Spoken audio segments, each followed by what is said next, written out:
नमस्कार दोस्तों, मेरा नाम संजय कुमार है। मैं चंडीगढ़ से बिलोंग करता हूँ।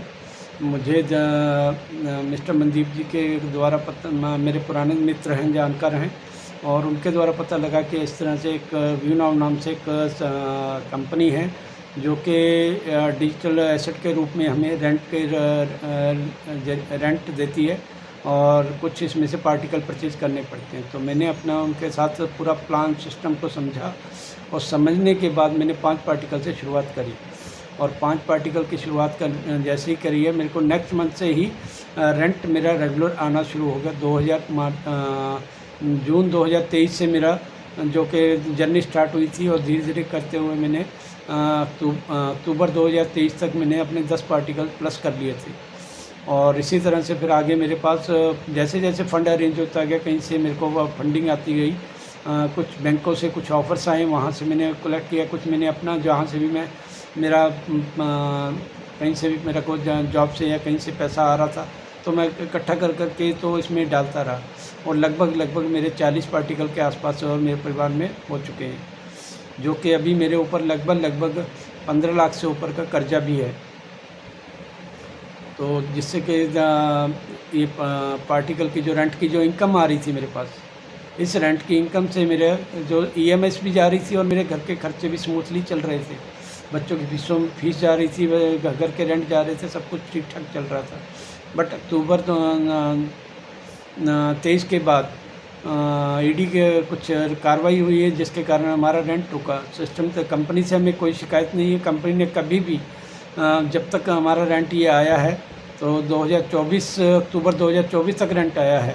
2024 के बाद से मतलब हमारा नवंबर 2024 के बाद रेंट आना बंद हो गया। कंपनी से ने हमारे साथ कोई भी धोखेबाजी नहीं की है। हमने पूरा सिस्टम को देखा, डाटा सेंटर को विजिट किया और कुछ अपनी तरफ से जितना भी हम रिसर्च कर सकते थे, रिसर्च करने के बाद ही सिस्टम में हमने आगे बढ़ने का फ़ैसला किया। अभी जैसा कि मैं मार्च 2025 तक की मैंने ईएमआईज़ को हैंडल किया, कहीं से भी ऊपर नीचे करके सबका जो मेरे पास फंड था या जो मेरे पास जो मैं देख ऊपर नीचे कर मैं अपना ईएमआई पे कर रहा था। बट अभी जो कि अप्रैल से मेरी ईएमआई भी रुक गई और मेरे रिकवरी और बैंक्स ने मेरे ऊपर इतना प्रेशर डाल रखा है कि मैं कुछ भी करने के तैयार हो गया था। तो अभी इतनी हालत ख़राब है कि घर का रेंट या बच्चों की फ़ीसें देने में मुझे तो परेशानी हो रही है। तो मैं जांच एजेंसी ईडी से के ख़िलाफ़ नहीं हूँ, क्योंकि अगर कहीं गलती हुई है तो उस गलती को सुधारा जा सकता है, फांसी पे नहीं लटकाया जा सकता। तो मैं जांच एजेंसी और माननीय हमारे न्यायालय से निवेदन करना चाहूँगा, कृपया जो लगभग 1 लाख से ऊपर की जो फैमिली से ज़िंदगी और मौत के बीच में लड़ रही हैं और अपने बच्चों का के कारण, बच्चों की फीसों के कारण जो परेशान है, तो कृपया हमारा जल्दी से जल्द रेंट को रिलीज़ किया जाए। जो भी मतलब कार्रवाई आप कार्रवाई करते रहिए, हमें कोई एतराज़ नहीं है, ना आपकी कार्रवाई से कोई एतराज़ नहीं है।